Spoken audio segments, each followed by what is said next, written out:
Well, hey, everybody. Looks like we're live today. Thank you so much for joining us.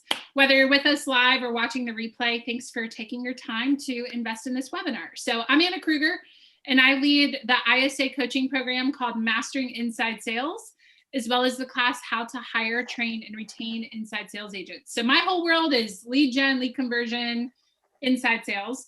And I'm really excited to introduce you to two awesome alumni today. They both have been through Mastering Inside Sales, one of them twice now, going through it the second time.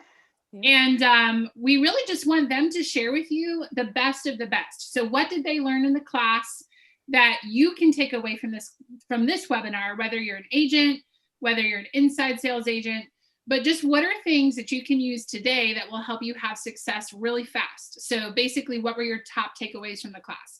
So before we do that, let's have them introduce themselves. So we'll start with Mike. Hey, Mike, it is awesome having you here and seeing you on screen where we can interact a bit more.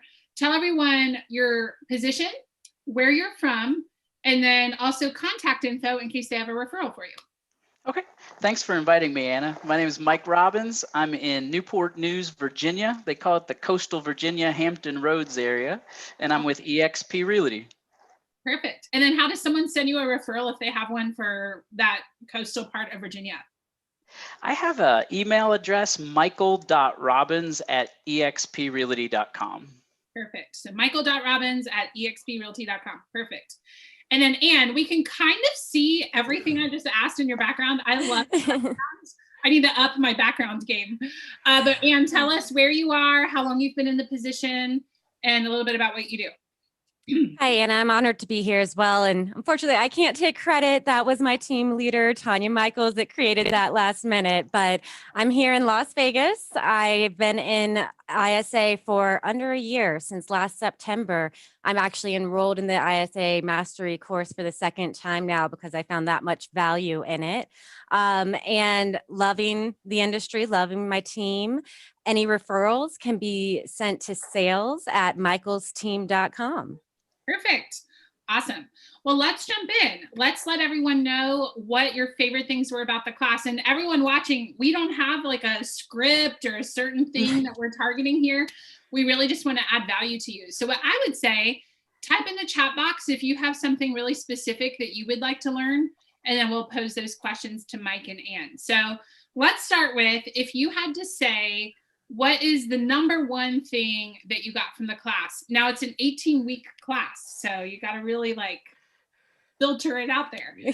But if you said, for you personally, this is the number one thing that I implemented and it made a dramatic difference for me, what would that be? Either one of you can go. Well, in a more general way, it's very overwhelming becoming an ISA at the very beginning. You feel like, what am I doing? I don't know what I'm doing. And you break it down into chunks, and it starts at the very beginning. You learn a skill that you are able to master and digest in a manageable way. And then you build on that as you go. So it makes it less overwhelming and more digestible as well for success. So. Yes, thank you. And just so everyone knows too, we didn't set out to write an 18-week program.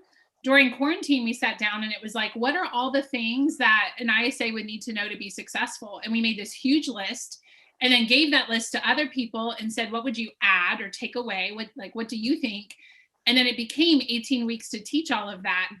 And I sometimes have the desire to teach it all at once. Like, let's just make a 2-day class. But the thing is, it would be so overwhelming. So we have found people implement the material better when it's in small hourly chunks week after week, because otherwise it is too much. So Anne, out of all of that, what is the biggest thing that you've implemented from the class? I think your example that you set has really helped me gain the confidence to become less salesy and more relatable. So whether it's the tonality of how I present what I'm saying, whether it's the speech patterns that you present, basically the tools that are needed to get to where we want to go. So that's been the hugest thing, is becoming a real person and less of a scripted, salesy. No one wants to talk to that person. So it's been really, really beneficial in my performance because of that. That's awesome. And Mike, I see you nodding your head. I agree. I don't want to sound super salesy. I just want to sound like Anna talking to a human on the other end. Exactly. and get a sale, right? So Mike, for you, if someone's listening thinking, I want something I can implement today because I'm on this webinar, something I can do as soon as I hang up, what would your top tip be that you learned from the class? The one thing I've learned that's really helped me out is that opener. When you call an online lead, if you don't get past that opener, you're not going to start a conversation. It's the Right. very first thing. And I've been in sales for over a decade. And when I took on the ISA position last summer during COVID for a job transfer, I didn't know much about the real estate world. And I brought in my sales and call center background, and I sounded like a call center person. And it took a lead on the phone saying, "Hello, is this a recording? Hello, am I talking to a real person?" Because I was so that tonality, I didn't flex it up at all. And the Mastering Inside Sales gave me some speech patterns, because I don't find scripts very helpful. That's insert agent name here, insert brokerage name here. I don't find those very helpful, but the language patterns helped me just say, "Hey, this is Mike Robbins from eXp Realty. I noticed you were looking at some homes in the Newport News area last night. I just wanted to reach out to you and ask, what has you thinking about making a move?" Perfect. Yes, that sounds so good. So let's actually give that pattern to everyone watching so that you can implement it. And to Mike's point, part of why we teach this in the class, I just want all of you to think for a minute, how many of you, unless you've taken the class, how many of you watching have had training on the first 10 seconds of the phone call? Like an hour training just on that. And the thing is, yeah, Anne's had it twice. The thing is, if you can't get past the opener, the rest of the call is never going to happen. So you can know everything else. If they don't stay on the phone with you, you're never going to get to talk about those things. So I'm going to go ahead and share the slide deck from that part of class real quick. So you can write this down. And guys, confirm for me, in class, it can feel like, oh man, this is taking forever to learn just the opener. And then when you go to do it, it's not as easy as it looks on the screen. So yeah, this is it. So it's your name, their name, and then we say, thank you for taking my call. Anne or Mike, why do we say thank you for taking my call, just for the benefit of everyone watching? So they'll feel bad if they hang up on us and everyone and their brother saying, "How you doing?" Yeah. Or "How are you?" Yes. And then that's where you get the weird answer. Yeah, Mike. I call it the gratitude connection. Ooh, I might steal that. That's really good, the gratitude connection. Yeah, gratitude is one of the highest ways to communicate with someone. So when you do that, it makes it hard to hang up on you, right? Mm-hmm. Then you're going to reference the source. So that might be like, I'm calling you because you were on our website, or I'm calling because I saw your house is listed for sale. And then you go right into motivation, which Mike, you demonstrated that beautifully. So that's the opener. Anne, I'm putting you on the spot. What would you say your favorite, you mentioned language patterns, but what would your favorite one be from class? Well, I think there's a difference between the tonality and the language patterns, but I really love the upswing versus downswing part that you had given us, and the repetition. Yes. You say what they say and you repeat it and you get their agreement before moving on, so that they know that you're on the same page and they're going to react to their own type of language. So using that really helps build that rapport and make sure that you're not losing them along the way. Yeah. So actually, let's demonstrate that real quick. And then we'll come back and talk about upswing and downswing in case you heard that and thought, what does that mean? We'll talk about that in just a moment. So let's have you, Anne, you can be the agent. And Mike, you want to be the client? And this is totally on the spot role play. Oh my gosh. Let's do it. I need to take notes. all that we're going to do, we're just simply going to demonstrate the starter of, hey, what has you thinking about moving? That's the end of the opener. And then Mike, you are an interested client, and all Anne's going to do is ask you an open-ended question using your words. That way, all of you watching know what we mean when we say that. When you're in person or even on screen like this, if someone is sitting like this, and then you start sitting like that, it means you're in rapport. That's what that means. Somebody did it first, and automatically, subconsciously, we mirror the people that we're in rapport with. There you go. Mike's in rapport with me and Anne. Well, on the phone, you can't see each other, right? So the way you mimic that is to use their exact words. So if they say downsize, you say downsize. If they say smaller home, you say that instead. So let's demonstrate it real quick. So Anne, go ahead and ask Mike about his motivation. And then we'll just have you ask just 2 or 3 questions, just real quick. All right. So Mike, moving is such a big project. What has moving on your radar at this time? Oh, the house seems like it's closing in on us. We just really need more space, like an extra bedroom. Okay. So the house closing in on you, that's no good. Now, let me ask you, what would you be using that extra bedroom for? We're either going to turn it into an extra kid's bedroom or possible office, because someone in our household started working from home after COVID. Okay. And working from home, what is having an office in your home going to do for, or how will that impact your life? Well, with the kids running all over the around shooting Nerf guns, it would give my significant other a chance to have some peace and quiet and close the door. Absolutely. And you do you think there, actually, that was so good. And I know we all can't see each other, but let's give them a round of applause. That was really good. So if you noticed, Anne just basically repeated everything Mike said in the form of a question. So what would having an office do for you? He just said Nerf guns. So the next question could even be, what would it be like to be able to close your door and not have Nerf guns being shot, right? But that's how you build rapport. So really nice. Now you also talked about upswing and downswing and how that's impacted your business. So explain, as if they don't know what that means, explain what that is.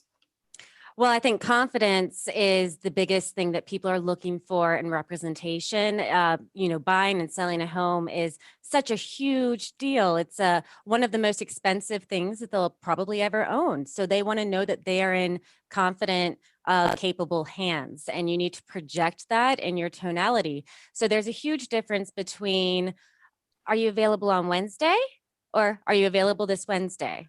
It's just a small tweak that makes a very large difference in how it's heard and their confidence in my ability by what I say. Yeah, really good example. One way to get really good at that is to practice reading questions as sentences. So for example, I'm just going to pull up some motivation questions on screen. And whoops. Okay, hold on. I'm going to share them.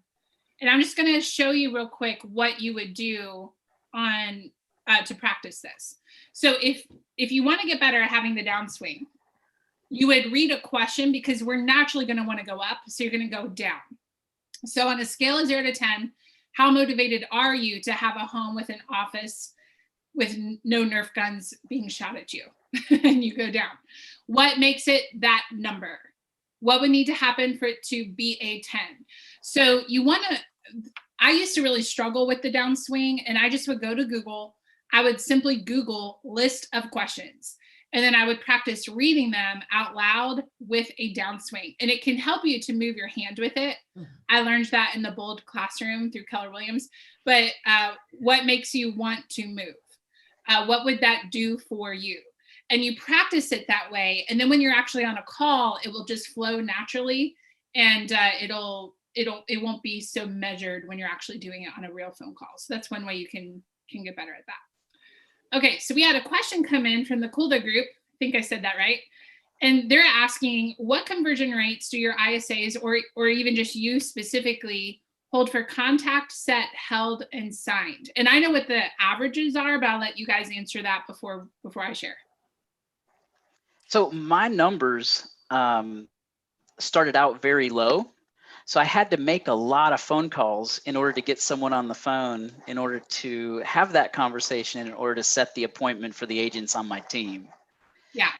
And so as I learned more about the real estate industry, I got the industry knowledge. I combined that with the language patterns that I learned in the Mastering Inside Sales course, and that increased my numbers. And I don't have the actual data off the top of my head, but as my confidence rose, as my ability rose, I was able to set more appointments on a regular basis in the neighborhood of two to three every couple days. Good. Perfect. So you saw an increase. I know I talked with someone recently who said they went from 2 to 8 in a week. So those are the typical types of results we see. What about, and I know this question was kind of thrown on you. A lot of times you got to pull up our tracker to look at it. And do you happen to know yours for contact, set, held, signed?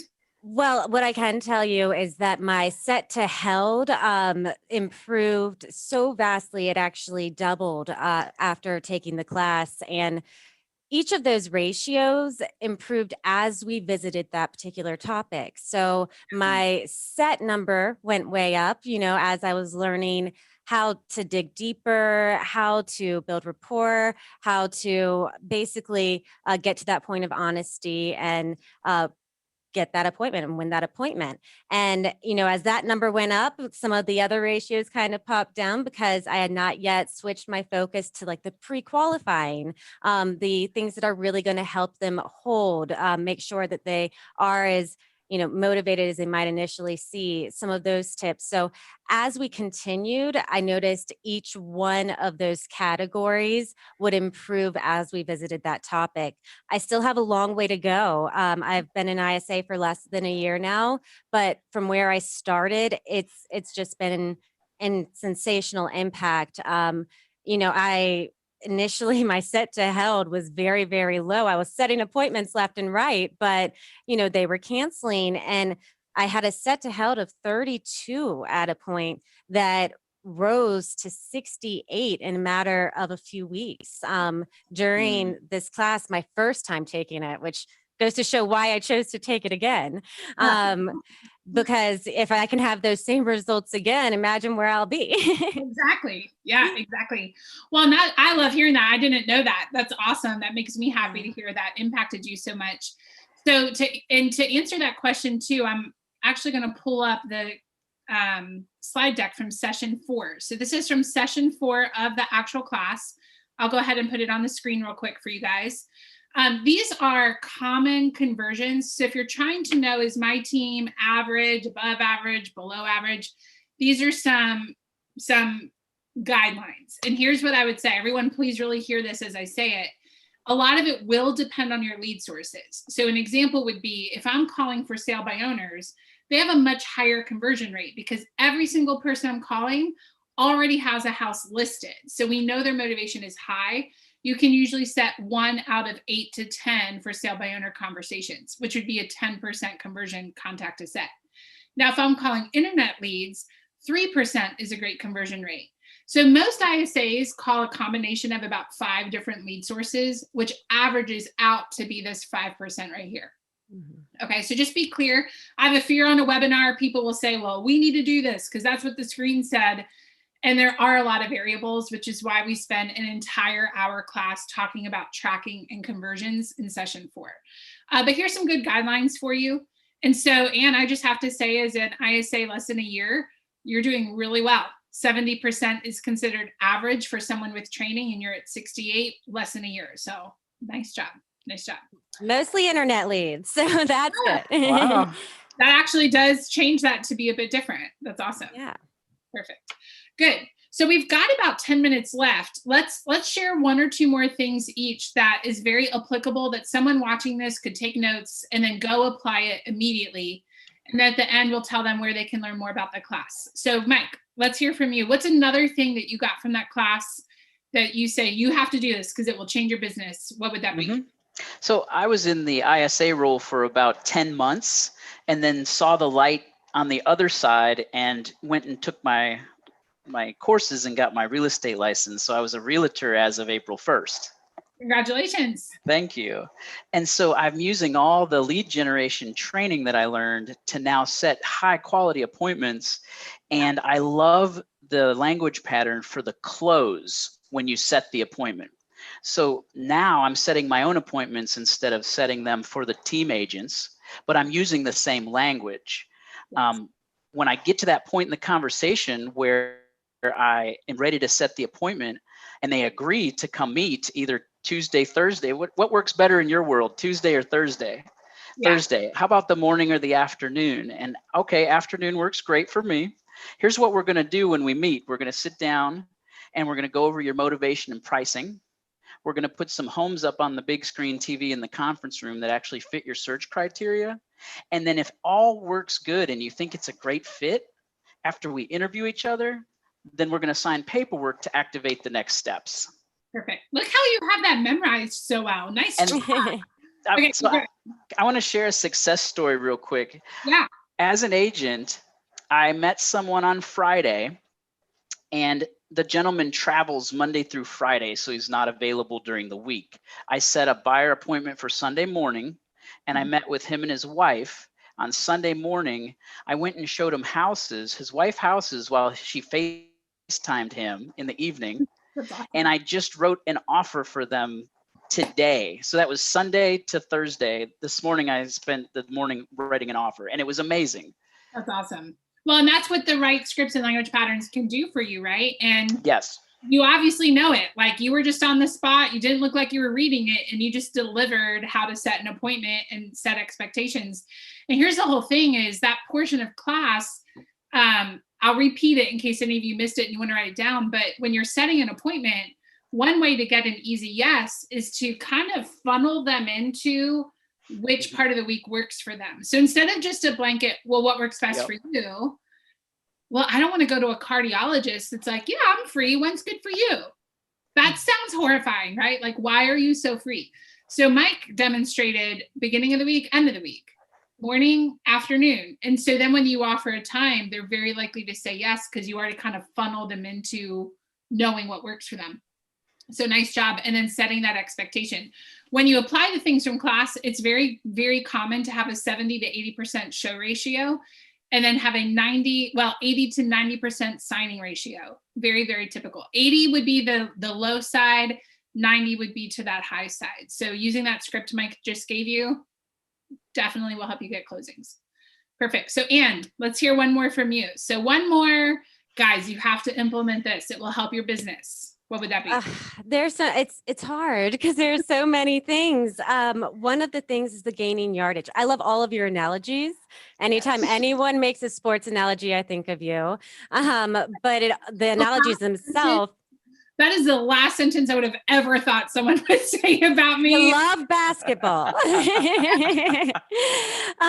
But some of those analogies really help me explain my position, what role I serve to them with an analogy that's going to make sense to them. So I love that. But really, I think celebrating along the way, the gaining of the yardage, many of the leads that we call aren't going to be ready or come to fruition until, weeks, maybe even months, maybe even a year from now. So you celebrate at each step, each time you gain yardage, just as if you were in a football game. And then that way, you have things to celebrate along the way, and you're not getting overwhelmed or discouraged just because you didn't set an appointment with this particular person, because the appointment will be had. It's just not going to be today. So you can win them now for the future. Yes. I like how you said win them now for the future. Yeah. An analogy we give in class is the football field, like Anne alluded to. And I used to think of it like, oh, I didn't set an appointment with this person, and that felt like a failure.